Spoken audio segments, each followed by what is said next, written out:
Hello बच्चों, let's read the question. Question says conduction of nerve impulse is. पहला हमारा है faster in non myelinated nerve fibre या myelinated fibres. दूसरा है फास्टर इन माइलिनेटेड फाइबर्स। तीसरा है no difference in the rate of conduction in myelinated and non myelinated fibres. Last में है नन ऑफ दी एबव। तो पहले यहां पर इस क्वेश्चन का हम क्या देख लेते हैं, की कॉन्सेप्ट देख लेते हैं। की कॉन्सेप्ट में यहां पर क्या हो सकता है, इम्पल्स वेलोसिटी हम यहां पर देखेंगे या इम्पल्स स्पीड देखेंगे, किसमें ज्यादा होता है किसमें कम होता है। जो हमारा इम्पल्स होता है उसका स्पीड मतलब वो कितने मीटर पर सेकंड चल रहा है, वो यहाँ पर एग्जॉन में इसके बारे में डिस्कस करेंगे हम यहाँ पर। तो जो न्यूरॉन होता है जिसमें कि कह सकते हो जिसके एग्जॉन से यहाँ पर इम्पल्स एक न्यूरॉन से दूसरे न्यूरॉन में जाता है, तो न्यूरॉन बेसिकली यहाँ पर दो तरीके के होते हैं। एक होता है माइलिनेटेड एक्सॉन या न्यूरॉन बोल सकते हो, दूसरा यहाँ पर नॉन माइलिनेटेड न्यूरॉन होते हैं। तो नॉन माइलिनेटेड जो कह सकते हो यहाँ पर होते हैं, इसमें जो एक्सॉन होता है, इसमें जो माइलिन शीथ होता है, शीथ वो नहीं पाया जाता है क्योंकि यहाँ पर एक्सॉन सेल नहीं होते हैं।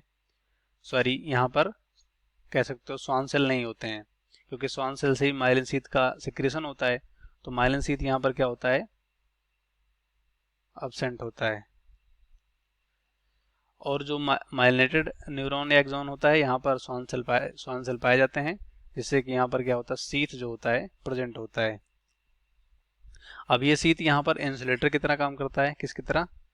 इंसुलेटर की तरह, इंसुलेटर।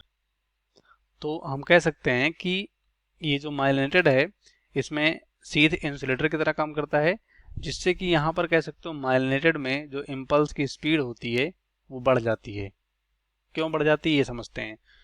तो जो यहाँ पर एक्सॉन है, किसमें? माइलिनेटेड में। इस एक्सॉन्स पे ही कह सकते हो कुछ खाली स्पेस या एम्प्टी स्पेस होते हैं दो माइलिन शीथ के बीच में।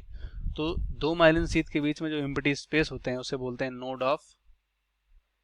Of Ranvier. Node of Ranvier. तो नोड ऑफ रैनवियर जो होता है ये इंसुलेटेड नहीं होता है क्योंकि माइलिन शीथ यहाँ पर नहीं होता है, और माइलिन शीथ क्या होता है, इंसुलेटेड होता है, मतलब वहां से इलेक्ट्रिक इम्पल्स आगे नहीं बढ़ सकता है। तो हम कह सकते हैं कि जो ये नोड ऑफ रैनवियर होता है इसकी वजह से माइलिनेटेड एक्सॉन्स में जो कह सकते हो इम्पल्स की स्पीड है वो क्या हो जाएगी, इम्पल्स की स्पीड बढ़ जाएगी। अब यहाँ पर क्यों बढ़ जाएगी, क्योंकि जो बीच बीच में यहाँ पर माइलिन शीथ है वहां पर इलेक्ट्रिक इम्पल्स जाएगा नहीं, तो सीधे ही एक नोड से दूसरे नोड पर इस तरह से, जैसे अगर इसको मान लीजिए ये एक्सॉन है, तो यहाँ पर कह सकते हो यहाँ पर ये माइलिन शीथ है, सपोज करो यहाँ पर माइलिन शीथ है और बीच में ये नोड ऑफ रैनवियर है, तो यहाँ से सीधा इम्पल्स सपोज करो आ रहा है, तो इस तरह से यहाँ पर ये इस तरह से मूव कर जाता है, मतलब स्किप कर जाता है माइलिन शीथ को और नोड टू नोड ये आगे बढ़ जाता है। इसीलिए यहाँ पर जो माइलिन शीथ होता है उसमें जो इम्पल्स की स्पीड है वो यहाँ पर नॉन माइलिनेटेड के कंपैरिजन में बढ़ जाता है। तो हम कह सकते हैं कि कंडक्शन ऑफ नर्व इम्पल्स जो होता है faster in myelinated fibres due to node of Ranvier. तो इस क्वेश्चन का राइट ऑप्शन हमारा होगा सेकंड। दूसरा फास्टर इन नॉन माइलिनेटेड में यहाँ पर फास्टर नहीं होगा। तीसरा no difference in the rate of conduction in myelinated and non myelinated में, तो ये डिफरेंस होता है।